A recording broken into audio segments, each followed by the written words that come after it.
वहां से हट जाने को तवज्जो दी। टाटा ग्रुप बाजार व्यवस्था और राजस्व के संदर्भ में भारत का सबसे बड़ा व्यवसाय ग्रुप है। बहुराष्ट्रीय कंपनी के रूप में स्थापित इस ग्रुप का मुख्यालय मुंबई में है। इसे सारी दुनिया में एक सम्मानित ग्रुप के रूप में मान्यता मिली हुई है। इसके व्यवसाय के मुख्य क्षेत्र हैं स्टील, ऑटोमोबाइल्स, सूचना प्रौद्योगिकी, संचार, ऊर्जा, चाय और होटल्स आदि। 6 महाद्वीपों के 85 देशों में इसका कारोबार फैला हुआ है। दुनिया के 80 देशों में इसके उत्पाद और सेवाओं का निर्यात होता है। 7 व्यवसाय क्षेत्रों में कार्यरत ये ग्रुप 98 कंपनियों से संगठित है। इनमें से 27 कंपनियां सार्वजनिक कंपनियों के रूप में सूचीबद्ध हैं। टाटा ग्रुप के 75.8% का स्वामित्व इसके चैरिटेबल ट्रस्टों के पास है। ग्रुप में सबसे बड़ी हिस्सेदारी Tata Steel, Corus Steel, Tata Motors, Tata Communications, Tata Consultancy Services, Tata Power, Tata Tea, Titan Industries, Tata Teleservices और ताज होटल्स आदि की है। टाटा स्टील्स टाटा की परिकल्पना पर स्थापित टाटा स्टील न केवल भारत बल्कि एशिया का सर्वप्रथम स्टील प्लांट है। Anglo Dutch steel company coarse का अधिग्रहण कर टाटा स्टील ने एक नया इतिहास रचा है। विदेश में ये किसी भारतीय कंपनी का सबसे बड़ा अधिग्रहण है और ये टाटा स्टील की प्रतिष्ठा के अनुरूप ही है। जमशेदजी ने स्टील प्लांट की स्थापना हेतु काफी संघर्ष किया, लेकिन प्लांट की स्थापना के लिए जगह की तलाश किए जाने से 3 साल पूर्व ही उनकी मृत्यु हो गई। मृत्यु से पूर्व उन्होंने ये सुनिश्चित कर लिया था कि उनका सपना साकार हो। उनका ये सपना साकार करने वाली टीम के सदस्य थे उनके पुत्र दोराबजी टाटा, विशेषज्ञ surveyor CM Weld and Shapurji Saklatvala और चार्ल्स पेज पेरिन, सलाहकार इंजीनियर जिन्हें जमशेदजी ने स्वयं न्यूयॉर्क जाकर आमंत्रित किया था। पेरिन ने कंपनी के प्लांट की विस्तृत योजना रिपोर्ट तैयार की। रिपोर्ट सौंपने के बाद भी चार्ल्स पेरिन तब तक भारत में रुके रहे जब तक कि साक्षी में प्लांट की स्थापना का निर्णय नहीं हो गया। साक्षी का नाम ही बाद में जमशेदपुर कर दिया गया और ये नाम रूपांतरण भारत के तत्कालीन वॉइस रॉय लॉर्ड चेम्सफोर्ड द्वारा किया गया। काली माटी स्टेशन का नाम टाटा नगर भी तभी पड़ा। उन दिनों स्वदेशी की भावना उफान पर थी। Tata iron and steel company ने इस भावना को आधार बनाकर भारतीय पूंजी बाजार का रुख किया तथा 26 अगस्त 1907 को शेयर बिक्री हेतु जारी कर दिए। मात्र 3 सप्ताह में ही 8000 भारतीय निवेशकों से निवेश पत्र प्राप्त हुए। कार्यकारी पूंजी की उपलब्धता हेतु जारी 40,000 पाउंड के संपूर्ण डिबेंचर ग्वालियर के महाराजा ने खरीद लिए। सामान्य, प्राथमिक और स्थगित शेयरों को जारी करके 2.32 करोड़ रुपए जुटाए गए, जिसके द्वारा 72,000 टन वार्षिक उत्पादन क्षमता का स्टील प्लांट स्थापित किया जाना था। सन 1908 में प्लांट स्थापना का कार्य शुरू हुआ और फरवरी 1912 में प्रथम पिंड का उत्पादन हुआ। इस कंपनी में टाटा की हिस्सेदारी 11% की थी। एक से अधिक बार इस पर सरकार द्वारा इसके अधिग्रहण का खतरा मंडराया। इस संभावना को रोकने के लिए सन 1924 में केंद्रीय लेजिस्लेटिव असेंबली में एक बिल लाया गया था। दूसरी बार सन 1977 में जनता पार्टी के शासनकाल में तत्कालीन उद्योग मंत्री ने इस विचार को हवा दी, लेकिन बात आगे नहीं बढ़ी। टाटा स्टील की स्थापना करके कुछ कर गुजरने का सपना जमशेदजी ने देखा था। टाटा स्टील का सपना पूरा किया दोराबजी तथा आरडी टाटा ने।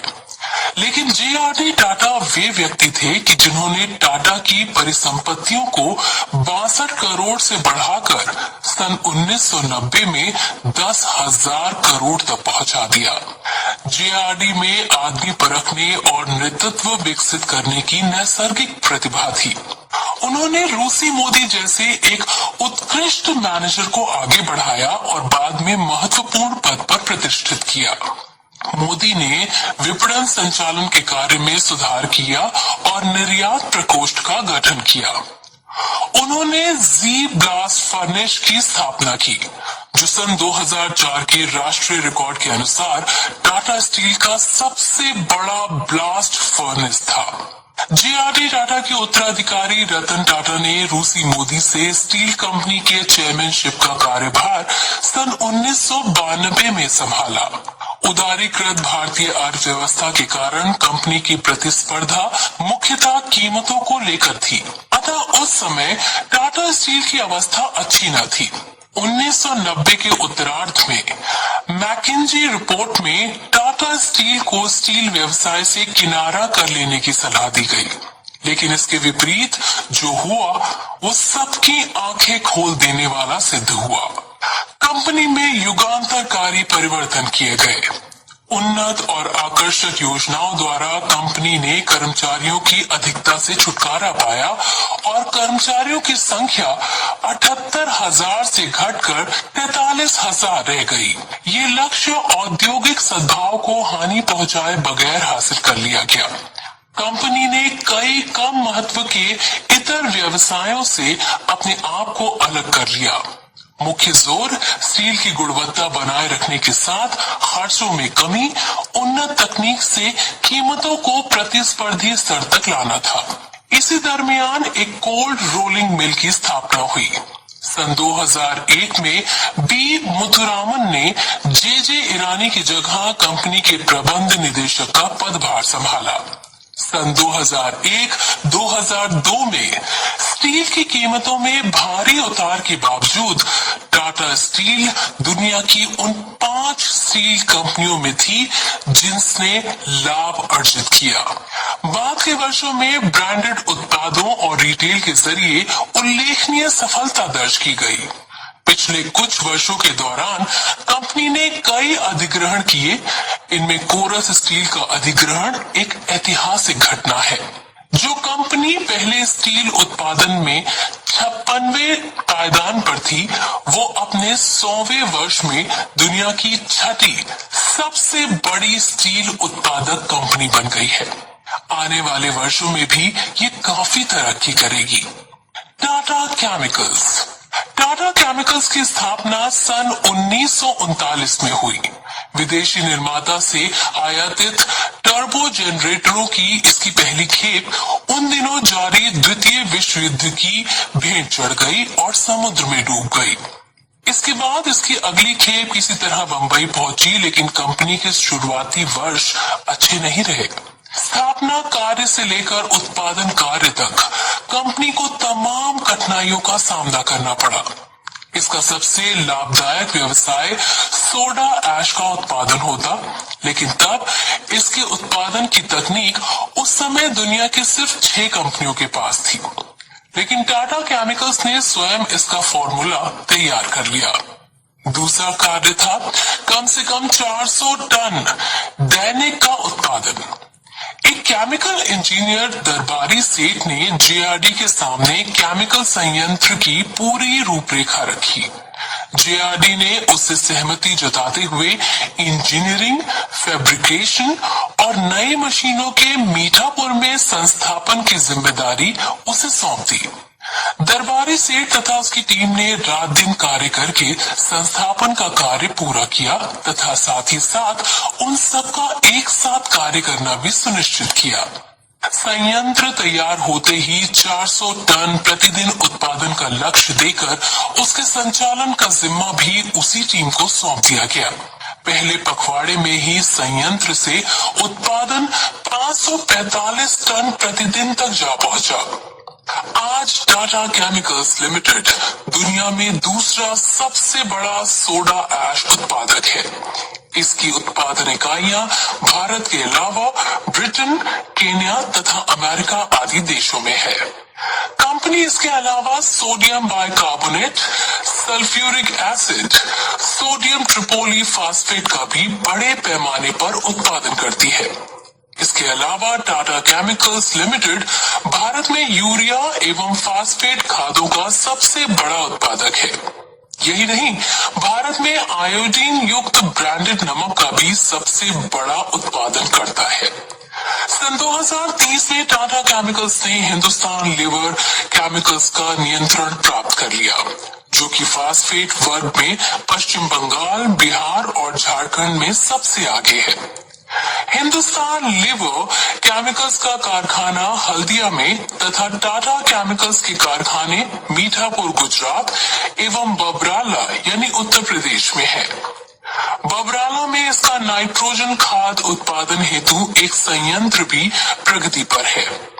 अपने विशाल और विविध क्षेत्रों में डीलर नेटवर्क की वजह से इन वर्षों के दौरान टाटा केमिकल्स ने कई ब्रांडेड उत्पाद शुरू किए और किसान प्रशिक्षण प्रोग्राम द्वारा उनकी अच्छी पैठ बनाई है। टाटा किसान केंद्रों ने इस दिशा में क्रांतिकारी कार्य किया है। टाटा केमिकल्स अपने इन उत्पादों का 10 से 15% निर्यात भी करती है। टाटा मोटर्स भारत की सबसे बड़ी ऑटोमोबाइल कंपनी है। सन 2007-2008 में अनुमानों के अनुसार इसका राजस्व 35,651 करोड़ रुपए था। वाणिज्यिक वाहनों के प्रत्येक वर्ग में उत्पादन में ये भारत में सर्वोच्च स्थान पर है। जहां तक यात्री वाहनों का संबंध है, सर्वोच्च 3 उत्पादनकर्ताओं में इसकी गिनती होती है। ट्रक उत्पादन में कंपनी का स्थान दुनिया में चौथा तथा बस उत्पादन में दूसरा है। इस तरह ऑटोमोबाइल के क्षेत्र में ये विश्व भर में एक जाना पहचाना नाम है। टेल्को, जो कि वर्तमान में टाटा मोटर्स है, इसकी स्थापना सन 1945 में हुई थी और इससे वाहनों का उत्पादन 1954 में आरंभ हुआ। आज 40 लाख से अधिक टाटा वाहन भारत की सड़कों पर दौड़ रहे हैं और देश के प्रत्येक कोने में इनका प्रवेश हो चुका है। टाटा मोटर्स की उत्पादन इकाइयां जमशेदपुर, पुणे, लखनऊ और पंतनगर में स्थापित हैं।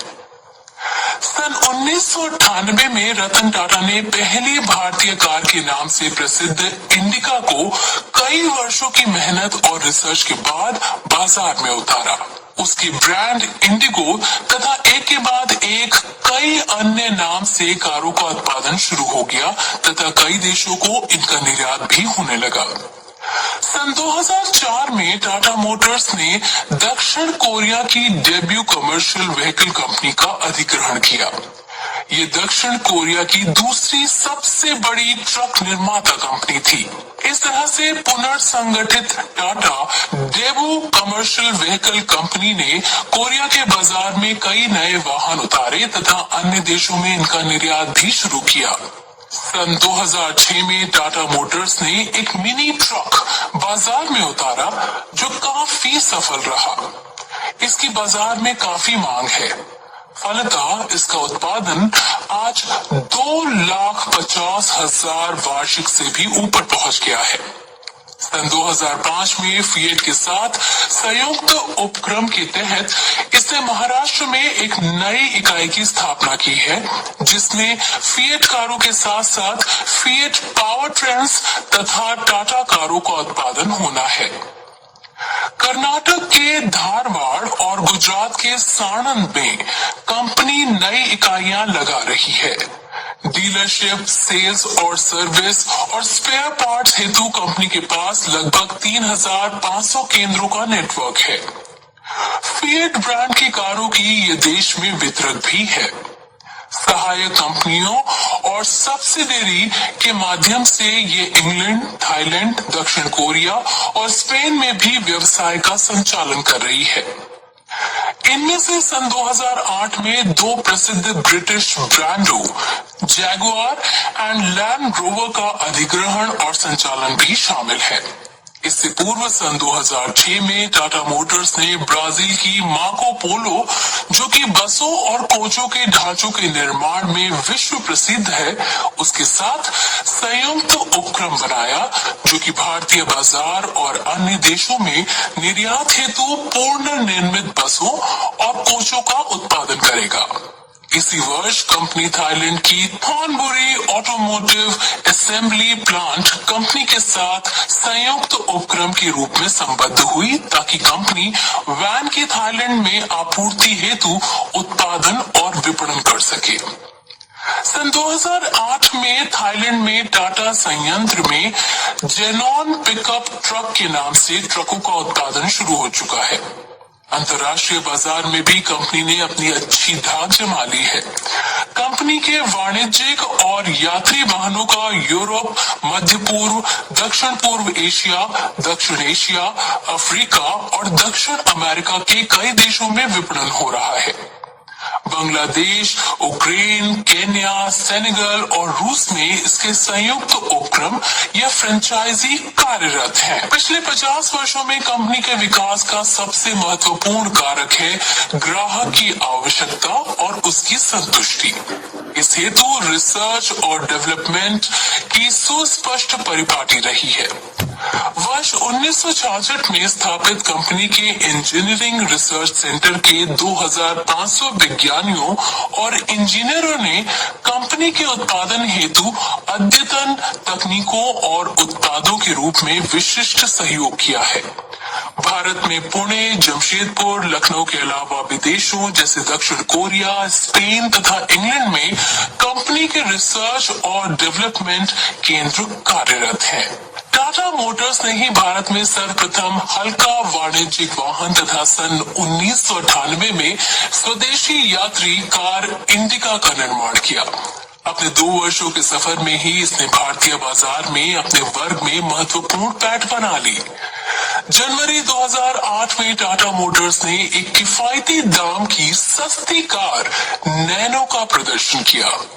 ये रतन टाटा के अपने उस वादे के मुताबिक था कि जिसमें उन्होंने देशवासियों को कम कीमत की एक उत्कृष्ट कार देने का वादा किया था। इसे पीपल्स कार यानी जनता की कार नाम दिया गया। विश्व ऑटोमोबाइल उद्योग के लिए यह एक सतुल्य प्रयास था। नैनो एक ऐसी कार है जो लाखों परिवारों का उनकी क्रय क्षमता के अंदर एक आरामदेह और सुरक्षित सफर का उनका सपना पूरा करती है। भारत में ये स्टैंडर्ड और डीलक्स दोनों वर्गों में उपलब्ध है। स्टैंडर्ड वर्ग में इसकी कीमत 1 लाख रुपए वैट और यातायात खर्च छोड़कर रखी गई है, इसीलिए इसे लोगों ने लख टकिया कार नाम भी दे दिया है। एक सामान्य परिवार की जरूरत का आकलन करके इस कार का निर्माण किया गया है। तदनुसार ही इसमें एक अपेक्षाकृत अधिक स्थान वाला यात्री कंपार्टमेंट है जिसमें बैठकर आसानी से पांव फैलाए जा सकते हैं। इसमें 4 सवारियां आराम से बैठ सकती हैं। भारत में आवश्यक नियामक संरक्षा मानकों से इसका स्तर उत्कृष्ट है। प्रदूषण मानकों की दृष्टि से भी यह भारत में बनाए जा रहे तमाम दोपहिया वाहनों के मुकाबले बहुत कम प्रदूषण उत्सर्जित करेगी। इसका वजन हल्का रखने से प्रति यूनिट खपत हुई ऊर्जा से अधिकतम निष्पादन की सहायता मिली है। ऊर्जा खपत में उच्च प्रकार की कार्यकुशलता होने से कार्बन डाइऑक्साइड का उत्सर्जन भी काफी कम होता है। कुल मिलाकर ये कार एक छोटे परिवार के लिए काफी उपयोगी सिद्ध होगी। आगामी वर्षों में टाटा मोटर्स कई नए उन्नत वाहनों का निर्माण कर बाजार में एक ऑटोमोबाइल क्रांति का मार्ग प्रशस्त कर सकती है। ये सभी वाहन तकनीकी रूप से उन्नत और ग्राहकों की जरूरत के अनुरूप निर्मित होंगे। इनमें पर्यावरण के अनुकूल तकनीकों और ऊर्जा का प्रयोग होगा। टाटा मोटर्स का रिसर्च एवं डेवलपमेंट विभाग इस हेतु समग्र रूप से प्रयासरत है। टाटा मोटर्स अपनी अनुषंगी इकाइयों द्वारा इंजीनियरिंग और ऑटोमोटिव सॉल्यूशन के क्षेत्र में भी कार्यरत है। इसके अलावा ये कंस्ट्रक्शन, यंत्रों के विनिर्माण, वाहनों के पुर्जों, मशीन टूल्स और फैक्ट्री ऑटोमेशन सॉल्यूशन तथा ऑटोमोटिव और कंप्यूटर एप्लीकेशंस के पार्ट्स के निर्माण और सेवा संचालन में भी कार्यरत है। इसके अलावा टाटा मोटर्स अपनी सामाजिक प्रतिबद्धताओं के प्रति भी सजग है। ये यूनाइटेड नेशंस के ग्लोबल कॉम्पैक्ट का एक हस्ताक्षरी है तथा इसके सिद्धांतों के अनुरूप सामुदायिक और श्रमोन्मुख सामाजिक कार्यों में रत है। इसी के अनुरूप ये अपनी उत्पादन इकाइयों के आसपास की ग्रामीण आबादी के कल्याण हेतु कल्याणकारी कार्यों और सामुदायिक विकास में सामंजस्य बिठाकर कार्य कर रहा है। टाटा टी संसार की दूसरी सबसे बड़ी चाय कंपनी है, जिसका ब्रांडेड चाय का व्यवसाय 60 से अधिक देशों में फैला हुआ है। टाटा टी ग्रुप में प्रमुख कंपनियां हैं टाटा टी, टाटा द्वारा अधिग्रहित इंग्लैंड की टेटले चाय कंपनी तथा टाटा कॉफी। सन 1964 में इंग्लैंड की जेम्स एंड फिनले के साथ संयुक्त उपक्रम के रूप में स्थापित टाटा टी ग्रुप आज ब्रांडेड चाय, कॉफी तथा अन्य बेवरेज का व्यवसाय कर रही है। इसके अपने चाय बागान भी हैं। टाटा ब्रांड जहां भारत में शीर्ष पर है, वहीं टेटले ब्रांड दुनिया का दूसरा सबसे बड़ा टी बैग ब्रांड है। इसके अलावा दक्षिण अफ्रीका की जोकिल्स टी पैकर्स एवं पोलिस चाय ब्रांड बिटॉक्स एंड फ्लॉसाना में भी इसकी भागीदारी है। टाटा टी के देश में 5 बड़े ब्रांड हैं, जैसे टाटा टी, टेटले, चक्र गोल्ड, कानन डेवन एवं जैमिनी, जिनकी उपभोक्ता के सभी प्रमुख वर्गों तक पहुंच है। इसका वितरण संजाल लगभग 12 लाख रिटेलरों तक फैला हुआ है। इंस्टेंट टी टाटा टेटले की निर्यात इकाई कई प्रकार की इंस्टेंट टी पाउडर अमेरिका को निर्यात करती है। स्पेशलिटी टी टाटा टी काली, हरी तथा हर्बल चाय आदि टेटले, जेमका और गुड अर्थ ब्रांड नामों से बेचती है।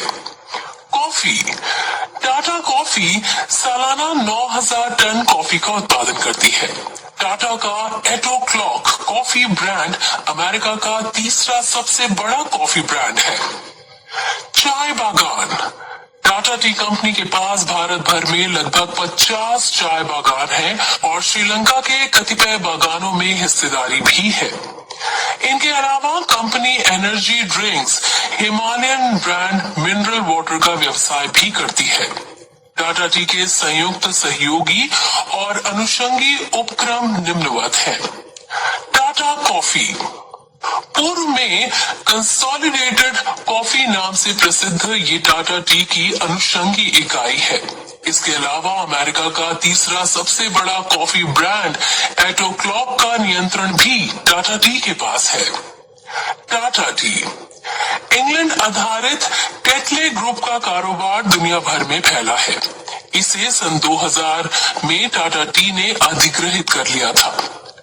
टाटा टेटले टाटा टी की एक अनुषंगी इकाई है, जिसका इंस्टेंट टी पाउडर का व्यवसाय है और ये अमेरिका को निर्यात होता है। टाटा टी इनकॉर्पोरेशन फ्लोरिडा स्थित टाटा टी की एक अनुषंगी इकाई निर्माताओं को इंस्टेंट टी पाउडर की थोक में आपूर्ति भी करती है। इसके अलावा mount Everest mineral water company, जो हिमालयन ब्रांड मिनरल वाटर तैयार करती है, से भी टाटा टी जुड़ी है। श्रीलंका की वाटा वाला प्लांटेशन में भी टाटा टी की हिस्सेदारी है। केरल में 18 बागानों के माध्यम से टाटा टी काली चाय का उत्पादन और विनिर्माण करती है। यहाँ ये कानन डेवन हिल्स प्लांटेशन कंपनी द्वारा ये कार्य करती है। हाल ही में टाटा टी ने चीन की Zhejiang T export and import company के साथ एक संयुक्त उपक्रम का समझौता किया है, जो पॉलीफेनल्स एवं इंस्टेंट टी एक्सट्रैक्ट्स का निर्माण करेगी। Tata hydro electric power supply company की स्थापना सन 1911 में हुई थी। इसके बाद सन 1916 में स्थापित Andhra valley power supply company का एकीकरण इसके साथ हुआ। आज Tata power company limited Bharat की सबसे बड़ी प्राइवेट विद्युत उत्पादक कंपनी है। इसकी विद्युत उत्पादन क्षमता 2300 मेगावाट है। कुछ नई इकाइयों की स्थापना पर विचार जारी है और अगले कुछ वर्षों में इसकी उत्पादन क्षमता में उल्लेखनीय वृद्धि होने की संभावना है। टाटा पावर न केवल जल विद्युत बल्कि सौर और वायु ऊर्जा उत्पादन के क्षेत्र में भी कार्यरत है। भारत में विद्युत उत्पादन के क्षेत्र में व्यक्तिगत प्रयास के रूप में टाटा पावर द्वारा सन 1915 में भिवपुरी एवं खपौली संयंत्रों द्वारा उत्पादन सर्वप्रथम प्रयास था। कंपनी के थर्मल पावर संयंत्र मुंबई में ट्रॉम्बे, कर्नाटक में बेलगाम तथा झारखंड के जोजोबेरा में कार्य कर रहे हैं। जल विद्युत संयंत्र पश्चिमी घाट तथा वायु ऊर्जा संयंत्र अहमदनगर में कार्यरत है। उत्कृष्ट ऊर्जा तकनीक की शुरुआत करने और उसके संचालन में कंपनी सबसे अग्रणी है। भारत की प्रथम 500 मेगावाट इकाई की स्थापना टाटा पावर ने